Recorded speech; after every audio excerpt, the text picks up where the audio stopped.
Bellows is a world-class motorcycle, considered by most Harley aficionados to be the best Harley engine ever made.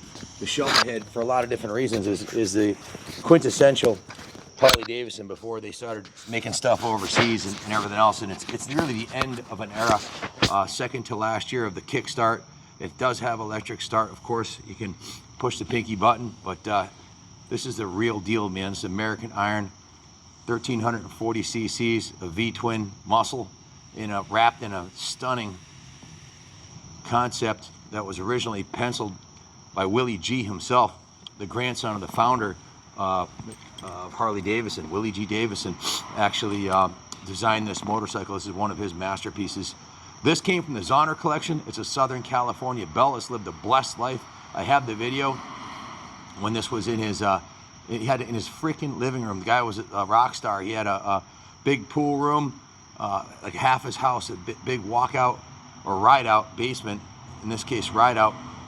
And he kept everything from his 46 Nuck to his brand new 93 Cow Glide to his two-pan heads, his shovel heads, and all the rest of his bikes proudly on display. And there he got to enjoy them even in his older years. And he was a Harley Davidson motorcycle dealer owner at B&H Cycles out of Bakersfield, California. And he passed away about 10 years ago. His son Mark inherited the collection. He was getting up there in years, had some medical issues, chose us to be the guys to handle his collection. And this is going back to February of this year, 8 months ago. And this is the second to last bike from the collection that's going up for sale. Some of them are still on display here in the museum. A lot of them have been sold. But this one is a real special piece. I love the black and orange. I love the shovel head. The FX chassis gives you the long travel forks and good suspension. It's a great riding bike. This one came from the factory from the dealer with the Harley Davidson installed highway pegs for a tall guy like me. I love mid controls for the control aspect, being able to ride aggressively, but having the forward controls when you want to kick back, man, you just feel like Clint Eastwood riding into town on this thing. It just feels right, it sounds right, it looks right, everything. If it looks like a duck and quacks like a duck, it must be a duck, right? This one checks all the boxes for me. The original factory paint scheme and decal have been recreated by us here at Kaplan Cycles. Woody's been painting for 30 years, did that. The original rims were restored, the forks were restored. The entire motorcycle was taken apart. The tank came off, the tins came off, the battery box, the carburetor, the exhaust system, the wheels, and we carefully went through every nut and bolt on it, carefully reassembled it, and some of the parts were sent out and repowder coated, including the timing cover, the battery box, the S&S Super E air filter was sent out and powder coated. I believe the center console was also powder coated. I'm 99% sure. I have a list. I'll put it on the eBay ad. This is going to be sold at auction on eBay if you don't call and buy it first. The coil cover was sent out powder coated. The horn cover was sent out and powder coated. Just a beautiful piece. The original Sturgis twin belt drive belt cover here, the original sticker is still on there. That's not a reproduction. That's original sticker, and we taped that off and repainted the belt cover, the original gloss black. But the original. I was just shocked that the original decal was still look this good 40 years later. Original turn signals.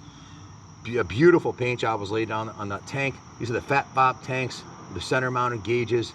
The front fender was repainted. The rear fender was repainted, and it's just a stunning looker. This is the original. I'm 99% sure this is the original coating on the primary. We actually removed the entire primary side of the engine. You kind of have to on these vintage classics because the seals and gaskets get worn, and so doesn't the belt. So we replaced every seal and gasket inside here, and also replaced the primary belt drive and the clutch. So it's got a brand new belt in there, ready to go for another 50 years. These are the original pegs, and they're in excellent condition. The original forward highway pegs. The entire engine was repainted. The cylinder heads, the cylinder fins, and the block were repainted. It looks brand new.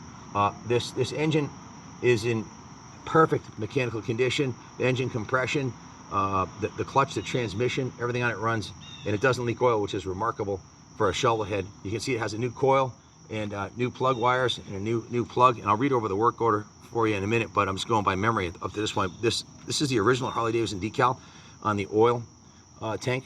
If you zoom in and show them that, Ronnie, it's just, usually they're all greasy and ripped up and screwed up. This one's like brand new. Brand new ignition along with ignition keys. Just a stunning piece. The brake system's been completely redone. I'll go over the work order in a second. I just want to walk around and see if there's anything else I know. I'll spin it around so you can see the other side in the sun. But from this profile, you can see it looks like a brand new motorcycle. It's not. It's a 42-year-old classic.